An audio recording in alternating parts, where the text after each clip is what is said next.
Capítulo 1. Sua esposa. A parte difícil para a esposa que ora, além do sacrifício de tempo, é manter um coração puro.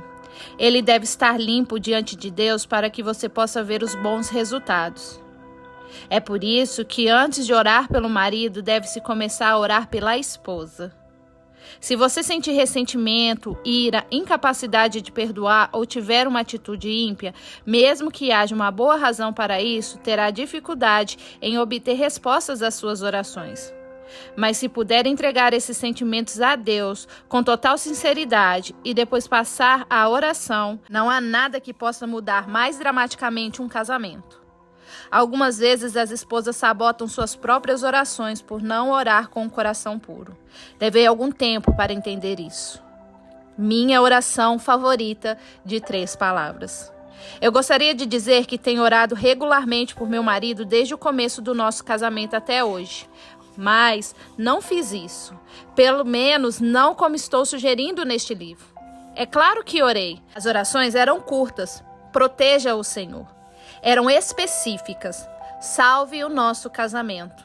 Mas geralmente fazia minha oração favorita de 3 palavras. Ó Senhor, transforme-o. Quando nos casamos, eu era recém-convertida, saindo de uma vida de grande escravidão e erro. E tinha muito que aprender sobre o poder libertador e restaurador de Deus. Pensei que me havia casado com um homem praticamente perfeito. E o que não era perfeito era interessante. Com o passar do tempo, o interessante passou a irritar-me e o perfeito transformou em excesso de perfeccionismo. Cheguei à conclusão de que o que mais me irritava nele teria de ser mudado, e então tudo ficaria bem. Levei alguns anos para compreender que meu marido jamais se tornaria aquela imagem que eu idealizara. Foram necessários mais alguns anos para entender que eu não poderia transformá-lo ao meu modo. De fato, só quando levei a Deus o que me preocupava é que comecei a ver alguma diferença. As coisas também não aconteceram da maneira como pensei que seriam. Foi em mim que Deus trabalhou primeiro. Fui eu que comecei a mudar. Meu coração tinha de ser abrandado, humilhado, moldado e quebrantado e reconstruído, antes que Deus sequer começasse a trabalhar em meu marido. Tive de aprender a ver as coisas segundo a perspectiva de Deus e não como eu pensava que deveria ser. Aos poucos, compreendi que é impossível entregar-se à oração por seu marido sem primeiro examinar o seu próprio coração. Eu não podia ir a Deus e esperar respostas a orações se abrigava em meu íntimo indisposição para perdoar, amargura ou ressentimento. Não podia fazer minha oração favorita de 3 palavras sem reconhecer, no mais profundo da minha alma, que tinha de fazer primeiro a oração de 3 palavras favoritas de Deus. Transforma-me, Senhor. Quem? Eu? Mudar? Não diga que não avisei. Quando orar pelo seu marido, em especial com esperança de mudá-lo, é claro que você poderá esperar algumas transformações, mas a primeira mudança não será nele, serão em você. Se isso a deixar tão zangada quanto eu fiquei, você dirá, espera um pouco, não sou eu quem precisa mudar nessa casa, mas Deus vê as coisas não como nós vemos. Ele sabe onde há espaço para melhorar. Ele não precisa procurar muito para descobrir em nós atitudes e hábitos que estão em desacordo com a sua perfeita vontade. Ele exige que não pequemos em nosso coração porque o pecado nos afasta de Deus e impede que nossas orações sejam respondidas. Se eu, no coração, contemplar a vaidade, iniquidade, o Senhor não me teria ouvido. Salmos 66:18. Deus quer que o nosso coração permaneça reto para que as respostas às nossas orações não sejam prejudicadas. Esta exigência é especialmente difícil quando você sente que seu marido pecou contra você com grosseria, desrespeito, indiferença, irresponsabilidade, infidelidade, abandono, crueldade ou abuso. Mas Deus considera os pecados da falta de perdão, ira, ódio, autopiedade, desamor e vingança tão nocivos quanto quaisquer outros. Confesse essas faltas a Deus e peça que a liberte de tudo que não venha dele. Um dos maiores presentes que você pode dar a seu marido é a sua integridade. A ferramenta mais eficaz para transformá-lo pode ser a sua própria transformação. Não se preocupe, eu também lutei contra isso. De fato, toda vez que meu marido e eu chegávamos a um impasse, Deus e eu conversávamos mais ou menos assim. Está vendo como Ele é, Senhor? Você está vendo como você é? Senhor, está dizendo que há algo que gostaria de mudar em mim? Muitas coisas. Está pronta para ouvi-las? Acho que sim. Diga-me quando estiver realmente pronta. Por que eu, Senhor? É Ele quem precisa mudar. O ponto não é quem precisa mudar. O ponto é quem está disposto a mudar. Mas Deus, isso não é justo. Eu nunca disse que a vida é justa, mas sim que eu sou justo.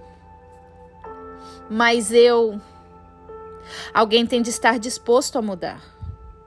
Mas é importante para você preservar o seu casamento? Muito importante. As outras opções são inaceitáveis. Já apresentei o meu caso. Vamos começar mudando você. Ajude-me a tomar a atitude certa sobre isso, Senhor. Isso cabe a você. Tenho de orar por meu marido mesmo que ele não esteja orando por mim? Isso mesmo. Mas isso não é. Está bem. Eu me lembro. A vida não é justa. O Senhor é. Um aceno silencioso do céu. Desisto. Pode continuar. Isso vai doer. Mudar. Não acredito que esteja dizendo isso. Suspiro fundo. Pode transformar-me, Senhor. Doloroso? Sim. Morrer para si mesmo é sempre dolorido. Especialmente quando você está convencida de que a outra pessoa precisa mais de mudança do que você. Mas esse tipo de sofrimento leva à vida.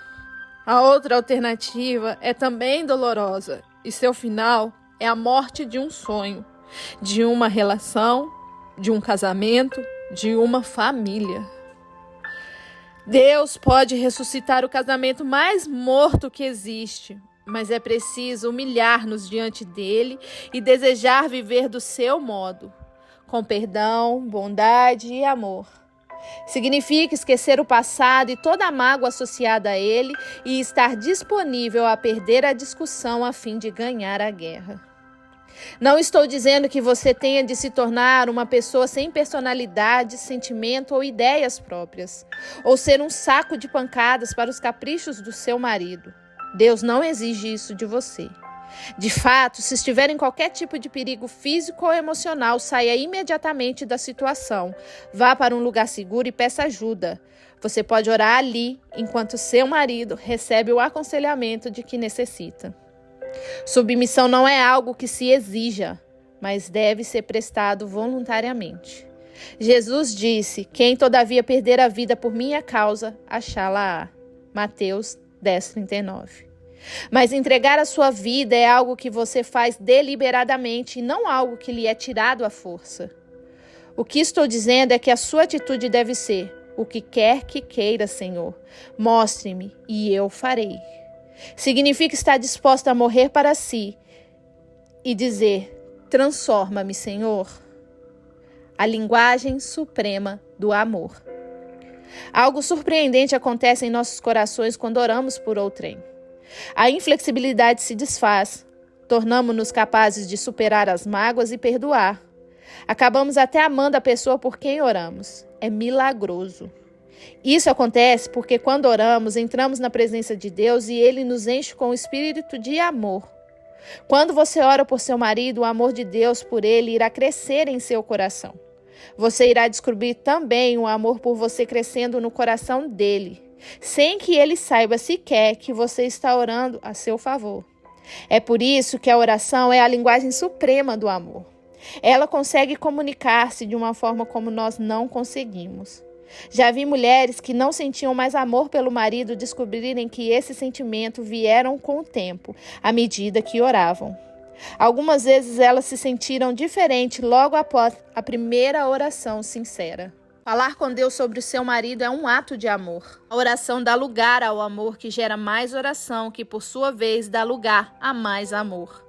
Mesmo que a sua oração não seja feita por motivos completamente generosos, eles irão tornar-se menos egoístas à medida que você continua a orar. Você irá perceber que está sendo mais amorosa em suas reações. Notará que problemas que antes provocavam conflitos entre ambos deixarão de ocorrer.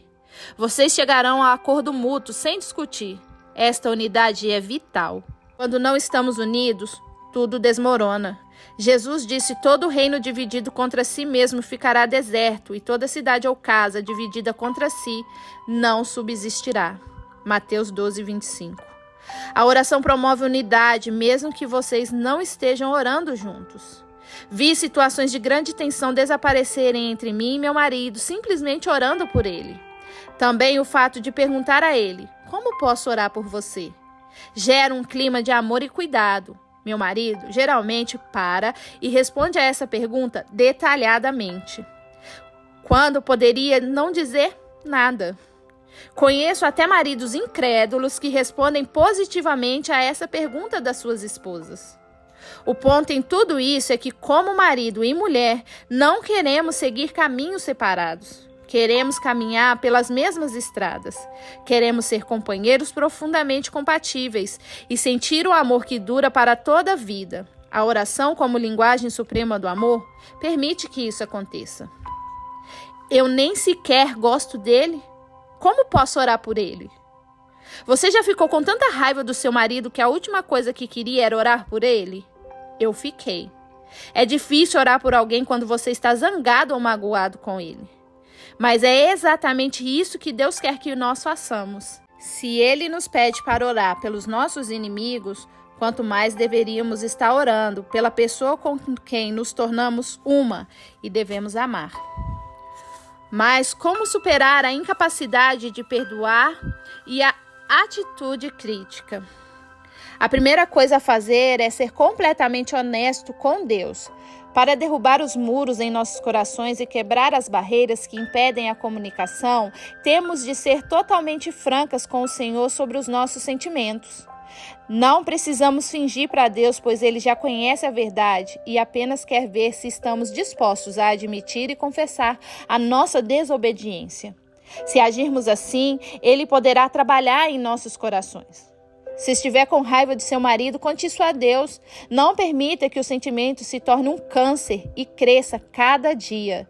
Não diga: vou viver a minha vida e ele que viva a dele.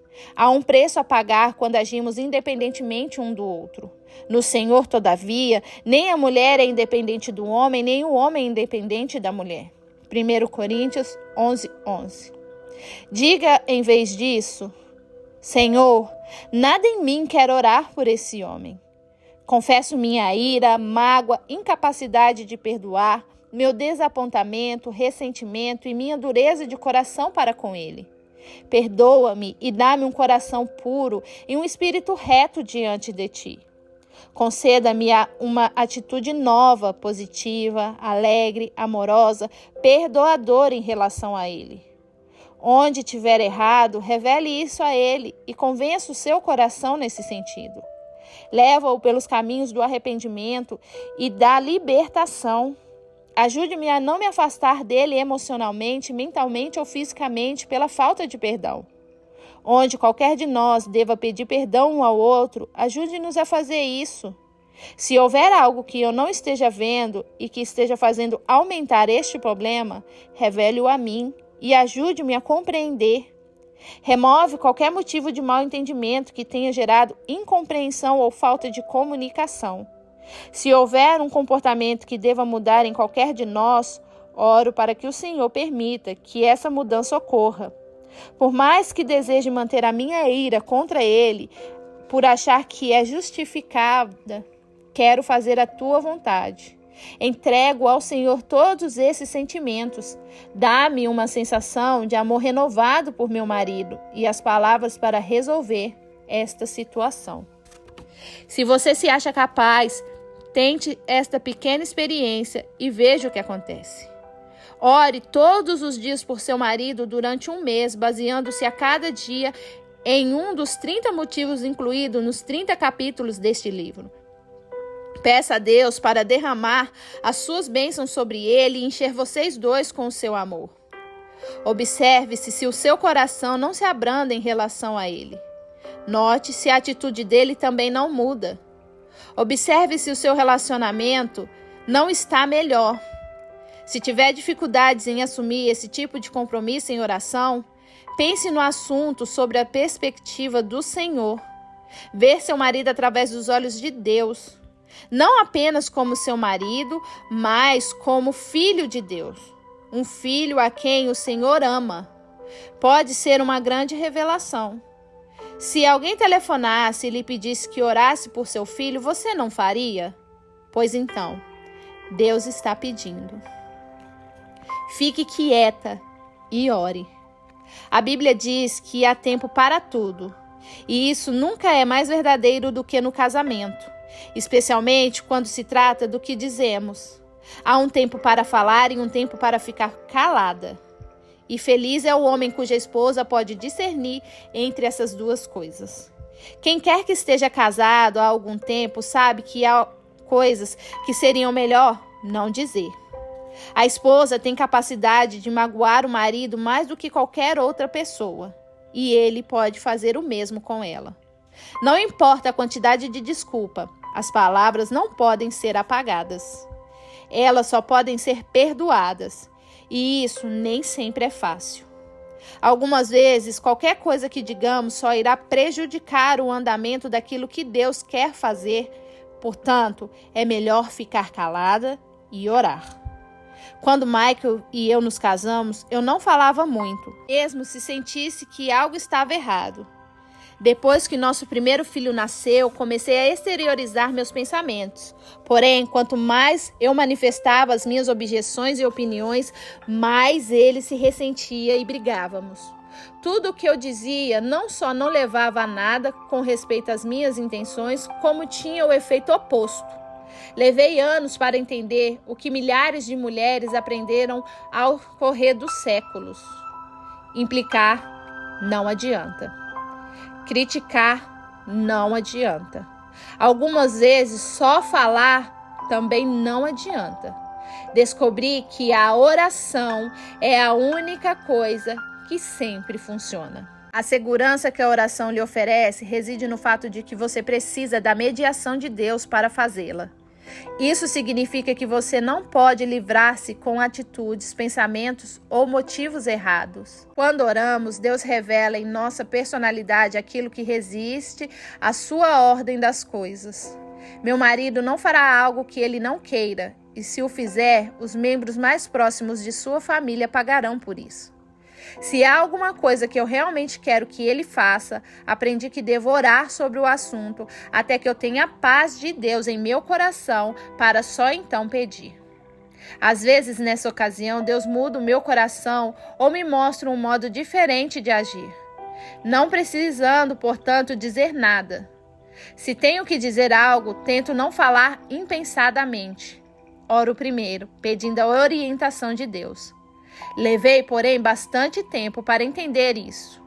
Num dia em que li o provérbio, melhor é morar numa terra deserta do que com a mulher rixosa e iracunda, Provérbios 21:19, por alguma razão essas palavras tocaram um ponto sensível. Mas, Senhor, questionei, e o provérbio 27:5, melhor é a repreensão franca do que o amor encoberto. As esposas não têm de dizer aos maridos quando alguma coisa está errada? Ele replicou, tudo ao seu tempo determinado, e há tempo para todo propósito debaixo do céu. Tempo de estar calada e tempo de falar. Eclesiastes 3:1-7. O problema é que você não sabe quando fazer uma coisa ou outra. E não sabe como fazê-lo em amor. Está bem, Senhor, eu disse. Mostre-me quando falar, quando ficar calado e orar. A primeira oportunidade para isso veio na mesma hora. Eu havia começado um novo grupo de oração feminina em minha casa, e as vidas se transformaram tanto que sugeri a meu marido que começasse um grupo assim com os homens, mas ele não quis nem saber do assunto. Não tenho tempo, foi a sua resposta de desagrado com a ideia. Quanto mais eu falava a respeito, mais irritado Michael ficava. Depois de receber as instruções de Deus, cale-se e ore, decidi tentar essa abordagem. Deixei de falar na questão e comecei a orar. Pedi também ao meu grupo de oração que orasse comigo. Fazia mais de 2 anos que eu deixara de mencionar o assunto a ele e começara a orar. Quando Michael anunciou um dia, subitamente, que estava organizando um grupo semanal de oração para homens. O grupo continua se reunindo desde então. E meu marido ainda não sabe que eu orei. Embora tenha levado mais tempo do que eu queria, o fato aconteceu e houve paz na espera. O que não haveria ocorrido se não tivesse ficado calada. Na Bíblia, a rainha Esther orou, jejuou e buscou o tempo de Deus antes de se aproximar do marido, o rei, para tratar de um assunto muito sério. Ela não entrou correndo e gritando: seus amigos marginais vão acabar com a nossa vida. Em vez disso, ela orou primeiro e cuidou do marido com amor, enquanto Deus preparava o coração dele. O Senhor sempre nos dará as palavras para dizer e nos mostrará quando dizê-las. E pedirmos isso a Ele. O momento oportuno é tudo. Conheci pessoas que usavam a desculpa de serem sinceras para destruir outros com as palavras. A Bíblia diz: o insensato expande toda a sua ira, mas o sábio afinal lhe reprime. Provérbios 29:11. Em outras palavras, é insensato manifestar todo tipo de ideia e sentimento. Ser sincera não significa você ter de ser completamente franca em todos os seus comentários. Isso magoa as pessoas. Embora a franqueza seja um requisito para o casamento bem-sucedido, dizer ao seu marido tudo o que há de errado com ele não é recomendável, pois isso provavelmente não corresponderá a toda a verdade. A verdade total é aquela vista da perspectiva de Deus. E ele, sem dúvida, não tem o mesmo problema que você tem com alguns atos do seu marido. Nosso objetivo não deve ser obrigar nossos maridos a fazerem o que nós queremos, mas sim entregá-los a Deus para que Ele o leve a agir de acordo com o que o Senhor quer. Tenha cuidado para distinguir a diferença entre o que é verdadeiramente certo e errado. Se o problema não se encaixar de modo claro numa dessas categorias, mantenha sua opinião pessoal para si, ou ore sobre elas e depois, conforme o Senhor a guiar, discuta-as calmamente. A Bíblia diz: não te precipites com a tua boca, nem o teu coração se apresse a pronunciar palavras alguma diante de Deus, porque Deus está nos céus e tu na terra. Portanto, sejam poucos as tuas palavras. Eclesiastes 5:2. Há ocasiões em que você deve apenas ouvir e não dar conselhos, apoiar e não fazer críticas construtivas. Não estou sugerindo de forma alguma que você se torne um capacho tímido que nunca confronta seu marido com a verdade, em especial quando for para o bem dele. Sem dúvida, você deve expressar claramente suas ideias e sentimentos. Mas uma vez que ele os tenha ouvido, não continue a pressioná-lo até que a questão se torne um ponto de discórdia e conflito. Se tiver de dizer alguma palavra dura, peça a Deus para ajudá-la a escolher o momento certo para isso. Ore pedindo as palavras certas e para que o coração do seu marido esteja totalmente aberto. Sei que será difícil se for algo que você está ansiosa para dizer, mas por mais difícil que pareça, é melhor deixar que Deus ouça primeiro, a fim de temperar as palavras com seu espírito.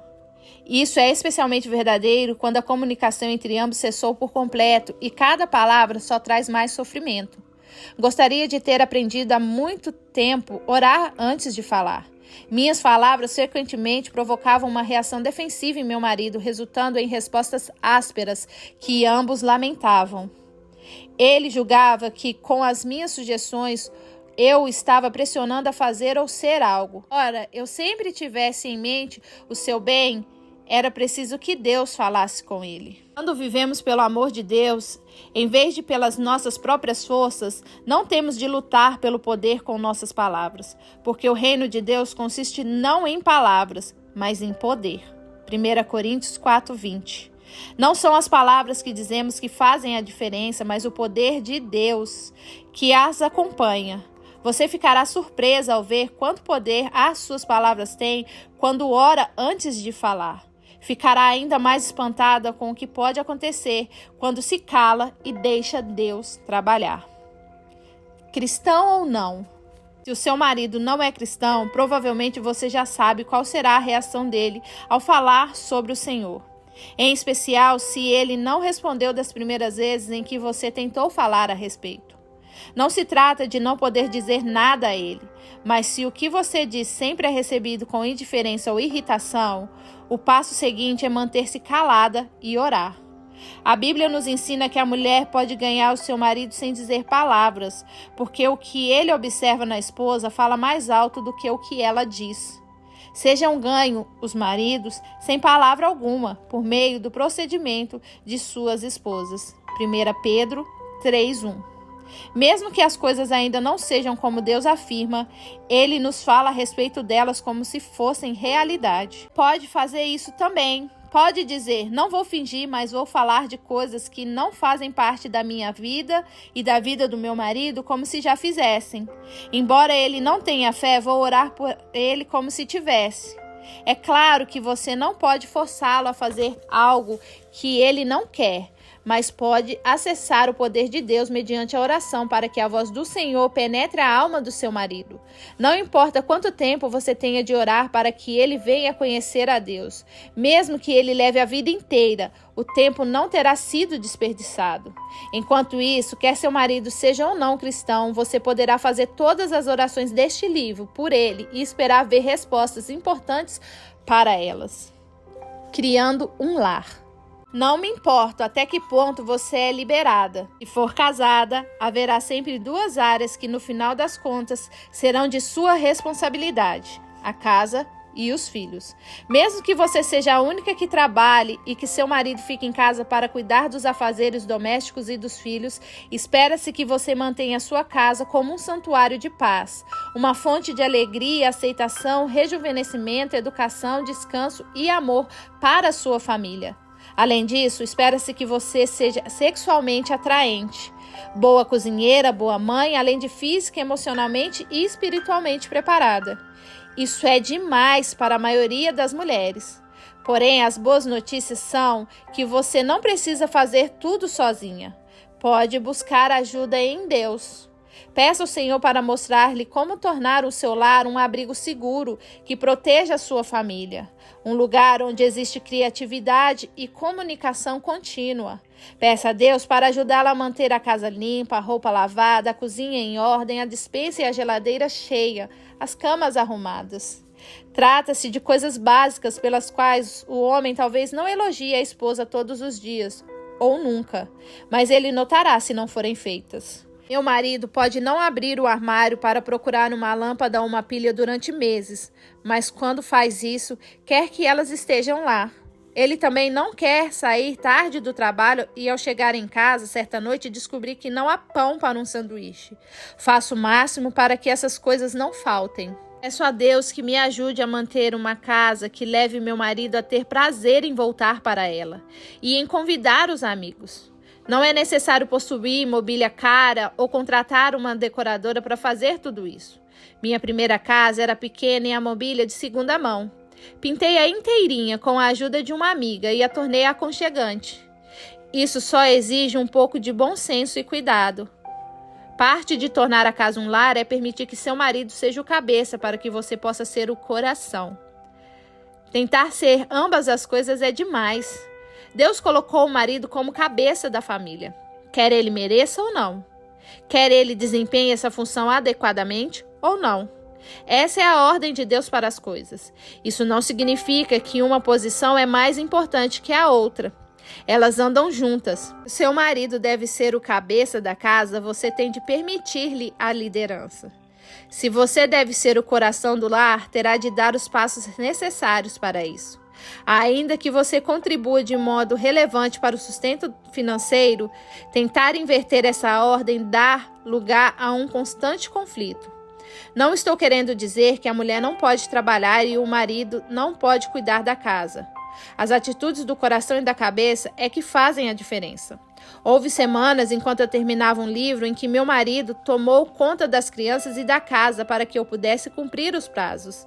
Isso nunca depreciou a sua autoridade ou me fez usurpar a sua posição. Foi algo que ele fez por mim.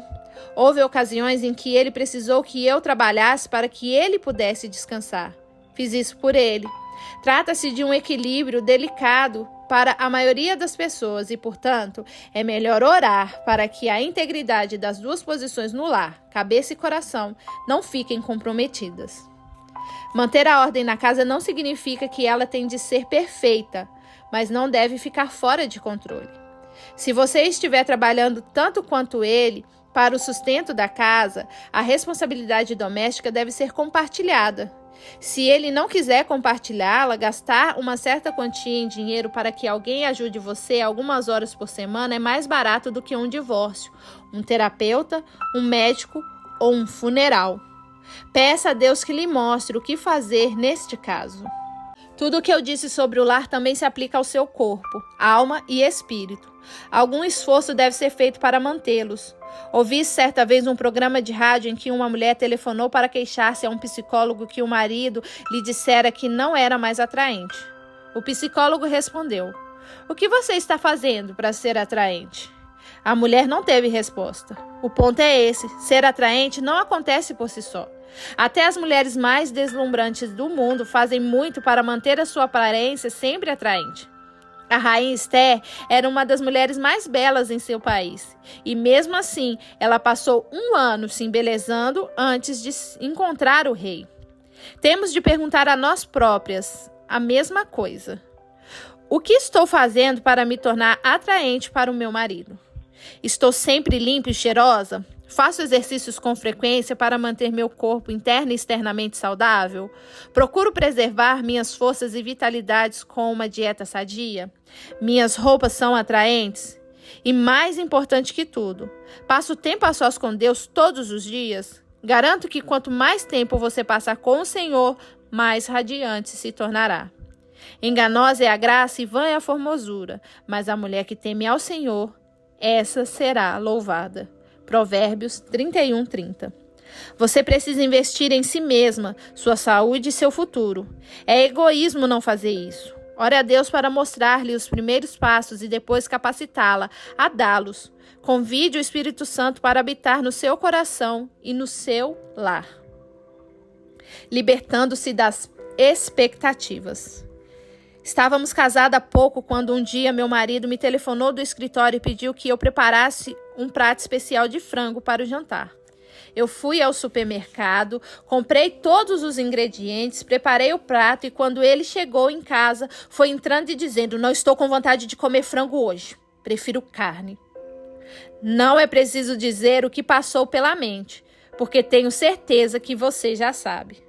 Este não foi um incidente isolado. Outros aconteceram com frequência. Não posso enumerar as vezes em que Michael prometeu estar em casa para o jantar e 10 minutos depois de o jantar estar pronto, telefonou para dizer que ia trabalhar até tarde e comeria com os colegas. Aprendi finalmente que não adiantava ficar zangada, magoada ou ressentida. Isso só piorava as coisas. Ele se colocava na defensiva por pensar que eu não entendia a sua situação. Compreendi que era mais saudável para os dois se eu deixasse de lado minhas expectativas. A partir de então, preparava as refeições apenas para mim e para as crianças. Se Michael pudesse se juntar a nós, era uma surpresa agradável. Se não pudesse, eu conseguiria sobreviver. Aprendi que quando coisas desagradáveis acontecem, é melhor lembrar-me das boas qualidades do meu marido. Recordo-me de como ele me ajuda algumas vezes com o trabalho doméstico e a cozinha. Ele é fiel e não me dá motivos para duvidar disso. É cristão e vai à igreja, lê a Bíblia, ora, possui padrões elevados. Ele me ama e ama os nossos filhos. Usa seus talentos para a glória de Deus. É um homem bom e generoso. As coisas poderiam ser piores. Portanto, não vou me queixar se ele está ou não em casa para o jantar. Acho que se eu pudesse ajudar uma recém-casada em qualquer área, seria para dissuadi-la de iniciar o casamento com uma enorme lista de expectativas e depois frustrar-se porque o marido não corresponde a elas. É claro que há alguns itens básicos que devem ser tratados antes do casamento, tais como fidelidade, sustento financeiro, honestidade, bondade, decência, padrões morais elevados, amor e proteção. Se você não tiver essas coisas, poderá pedi-las. Se ainda assim não conseguir obtê-las, poderá orar. Mas quando se trata de pontos específicos, você não pode exigir que uma única pessoa satisfaça todas as suas necessidades. O homem pode se sentir excessivamente pressionado em ter de fazer isso e ainda realizar seus sonhos. Em vez disso, leve as suas necessidades a Deus em oração e espere dele as respostas. Se tentarmos controlar nossos maridos com uma enorme lista a qual devem corresponder e depois ficarmos zangadas quando eles não conseguem, nós é que estamos erradas. O maior problema em meu casamento ocorreu quando minhas expectativas do que eu pensava que Michael deveria ser ou fazer não coincidiam com a realidade de quem ele era. Livre-se do maior número possível de expectativas. As mudanças que você gostaria que ocorressem em seu marido ou que ele tenta fazer em si mesmo para agradar você estão condenadas ao fracasso e terão desapontamento para ambos. Em vez disso, peça a Deus para fazer quaisquer mudanças necessárias. Ele fará um trabalho muito melhor. Por quê? Tudo quanto Deus faz durará eternamente. Nada se lhe pode acrescentar e nada lhe tirar. Eclesiastes 3,14. Aceite seu marido como ele é e ore para que ele cresça. Depois, quando a mudança acontecer, será porque Deus trabalhou nele e ela será duradoura. Somente em Deus a minha alma espera silenciosamente, porque dele vem a minha esperança. Salmos 62:5. Suas maiores expectativas devem ser colocadas em Deus, não no seu marido, com todo o respeito devido. É interessante que Deus exija que o marido ame a esposa, mas exige-se que a esposa tenha respeito pelo marido.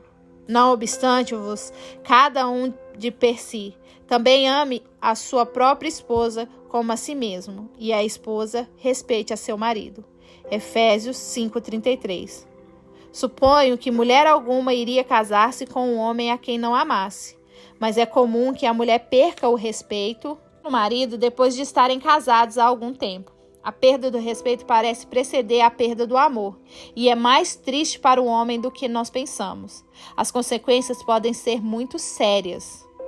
A mulher do rei Davi, Mical, viu seu marido dançando de alegria perante o Senhor na frente do povo, sem as suas vestes reais e só com as roupas de baixo, quando a arca da aliança estava entrando na cidade. Mical não só não participou da alegria dele, como também o desprezou. 2 Samuel 6,16. Ela criticou o marido em vez de compreender a situação sobre a perspectiva de Deus. Mical pagou caro pela sua falta de respeito. O juízo de Deus fez com que ela não pudesse ter filhos. Creio que não só trazemos infelicidade para o nosso casamento e nossos maridos quando não os respeitamos, como isso também fecha a porta para a nova vida em nós. Em outro exemplo, a rainha Vasti se recusou a apresentar-se ao rei quando ele a chamou. O rei estava dando uma festa para os seus amigos. Ele se sentia alegre e queria exibir sua linda esposa. Tudo o que ele lhe pediu foi que pusesse as roupas reais, colocasse a coroa de rainha e fizesse uma aparição real para os convidados. Ela se recusou, sabendo muito bem que isso seria humilhante para ele. Porém, a rainha Vasti recusou-se vir por intermédio dos eunucos, segundo a palavra do rei, pelo que o rei muito se enfureceu e se inflamou de ira. Ester 1:12. O resultado foi que Vasti perdeu a sua posição de rainha. Ela não só fez um mal ao marido, o rei, mas também ao povo. A não ser que a mulher queira perder a sua posição como a rainha do coração do marido e magoar além disso a família e os amigos, ela não deve humilhar o esposo, por mais que pense que ele mereça. O preço é alto demais. Se isso já lhe aconteceu e você está ciente de haver desrespeitado seu marido, confesse isso a Deus neste momento. Diga: Senhor, confesso que não estimo meu marido da maneira como a tua palavra diz que devo. Há um muro em meu coração que foi levantado para proteger-me contra as possibilidades de ser magoada. Mas estou pronta para derrubá-lo, para que meu coração possa curar-se. Confesso as vezes em que mostrei desrespeito a ele. Confesso diante de ti o pecado expresso em minhas atitudes e as palavras desrespeitosas. Mostra-me como devo desmanchar essa barreira sobre as minhas emoções, a qual me impede de ter um amor incondicional que tu queres que eu tenha. Quebra o muro endurecido ao redor do meu coração e mostre-me como respeitar meu marido conforme desejas. Dá-me o verdadeiro amor por ele, Senhor, e ajude-me a vê-lo da maneira como o vês. Orar deste modo lhe permitirá ver o potencial do seu marido para a grandeza, não para suas falhas. A oração a capacitará a dizer algo positivo que irá animar, edificar da vida e renovar seu casamento. O amor diminui se nós fixarmos nos aspectos negativos. O amor cresce se focarmos nos positivos. Quando você olhar para o seu marido através do coração de Deus, poderá enxergar com outros olhos. Haverá momentos em que você não conseguirá saber de onde seu marido vem, o que ele está sentindo e por que está fazendo as coisas que faz, a não ser que tenha o discernimento de Deus. Peça ao Senhor que o dê a você. Quando estiver orando por si mesma, a esposa dele, lembre-se do modelo da esposa virtuosa da Bíblia. A passagem diz que ela cuida da sua casa e faz muito bem. Sabe como comprar e vender e faz bons investimentos. Mantém-se saudável e forte e veste-se de maneira atraente. Trabalha com diligência e possui habilidades lucrativas.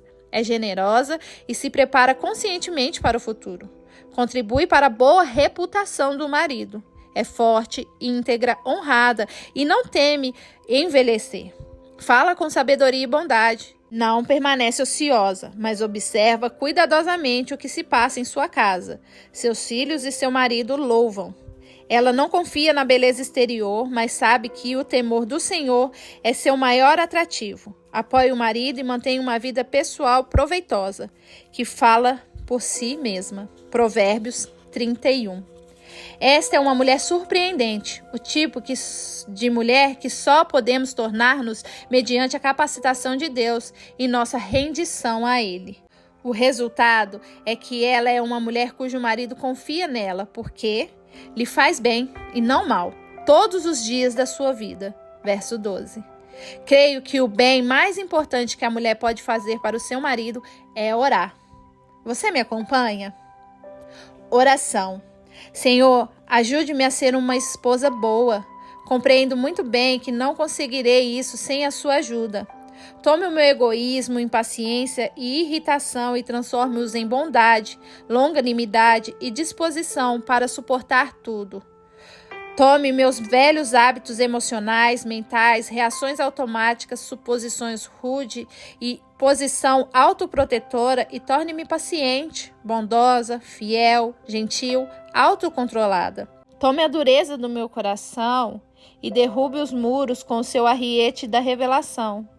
Dê-me um novo coração e trabalhe em mim o seu amor, paz e alegria. Gálatas 5, 22 e 23. Não posso ser mais do que estou sendo neste momento. Só o Senhor pode me transformar. Mostre-me onde há pecados em meu coração, especialmente em relação ao meu marido. Confesso as vezes em que mostrei falta de amor, fui crítica, zanguei-me, ressenti-me, fui desrespeitosa ou não pude perdoá-lo. Ajude-me a me livrar de qualquer mágoa, ira ou desapontamento que possa sentir e a perdoar, como o Senhor faz. Total e completamente, sem ressentimentos. Faça de mim um instrumento de reconciliação, paz e cura nesse casamento. Capacita-nos para nos comunicarmos bem e livra-nos de limiar da separação que leva ao divórcio. Faça de mim a ajudadora, companheira, defensora, amiga e o apoio do meu marido. Ajude-me a criar um lugar tranquilo, repousante e seguro para o qual ele possa retornar ao fim do dia. Ensina-me a cuidar de mim mesma e permanecer atraente para ele. Faça com que eu cresça e me torne uma mulher criativa e confiante, rica de mente, alma e espírito. Faça de mim o tipo de mulher do qual ele possa orgulhar-se como esposa. Coloque todas as minhas expectativas na cruz. Liberta o meu marido do fardo de satisfazer-me em áreas em que devo esperar isso do Senhor. Ajude-me a aceitá-lo como é e não procurar mudá-lo. Compreendo que em alguns aspectos ele talvez nunca mude, mas, ao mesmo tempo, eu o libero de mudar em coisas que jamais pensei que ele poderia. Deixe quaisquer mudanças que precisam ser feitas nas mãos do Senhor, aceitando plenamente que nenhum de nós dois é perfeito e jamais seremos. Só o Senhor meu Deus é perfeito e peço que nos aperfeiçoe. Ensina-me a orar por meu marido e a fazer das minhas orações uma verdadeira linguagem do amor. Onde o amor morreu, renove o Senhor. Mostre-me como é de fato o verdadeiro amor e como compartilhar com o meu marido. Traga unidade entre nós, para que possamos concordar em tudo. Amós 3:3. Que o Deus da paciência e do consolo nos conceda ter o mesmo sentimento de um para com o outro, segundo Cristo Jesus. Romanos 15:5. Faça de nós uma equipe trabalhando juntos, ignorando as falhas e fraquezas mútuas para o bem maior do casamento e não seguindo vidas separadas, competitivas ou independentes. Ajuda-nos a buscar as coisas que promovem a paz e aquelas com as quais possamos edificar uns aos outros. Romanos 14:19. Que possamos ser inteiramente unidos na mesma disposição mental e no mesmo parecer. 1 Coríntios 1:10. Oro para que o nosso compromisso com o Senhor e com os outros fique cada dia mais forte. Capacita-o para ser o chefe da casa, como o Senhor o fez para ser, e mostre-me como apoiá-lo e respeitá-lo enquanto ele procura desempenhar essa posição de liderança. Ajude-me a compreender os seus sonhos e a ver coisas da perspectiva dele. Revele-me o que ele quer e o que precisa e mostre-me os problemas em potencial antes de ocorrerem. Sopre vida, ó Deus, neste casamento. Faça de mim uma nova pessoa, Senhor. Dê-me uma nova perspectiva, um ponto de vista positivo e uma relação renovada com o homem que o Senhor me deu. Ajude-me a vê-lo com novos olhos, nova apreciação, novo amor, nova compaixão e nova aceitação. Dê a meu marido uma nova mulher e que seja eu. Instrumentos de poder. Por isso, vos digo que tudo quanto em oração pedirdes, credes que recebestes, e será assim convosco. E quando estiver orando, se tendes alguma coisa contra alguém, perdoa, para que vosso Pai Celestial vos perdoe as vossas ofensas. Marcos 11, 24 e 25. Antes, sede uns para com os outros benignos, compassivos, perdoando-vos uns aos outros, como também Deus em Cristo vos perdoou. Efésios 4:32. Pede e dar-se-vos-á. Buscai e achareis. Batei e abri-se-vos-á. Pois todo o que pede recebe, o que busca encontra, e a quem bate, abri-se-lhe-á. Mateus 7, 8. Com a sabedoria edifica-se a casa, e com a inteligência ela se firma. Pelo conhecimento se encherão as câmaras de toda sorte de bens preciosos e deletáveis. Provérbios 24, 3 e 4. E não nos cansemos de fazer o bem, porque em seu tempo ceifaremos, senão desfaleceremos.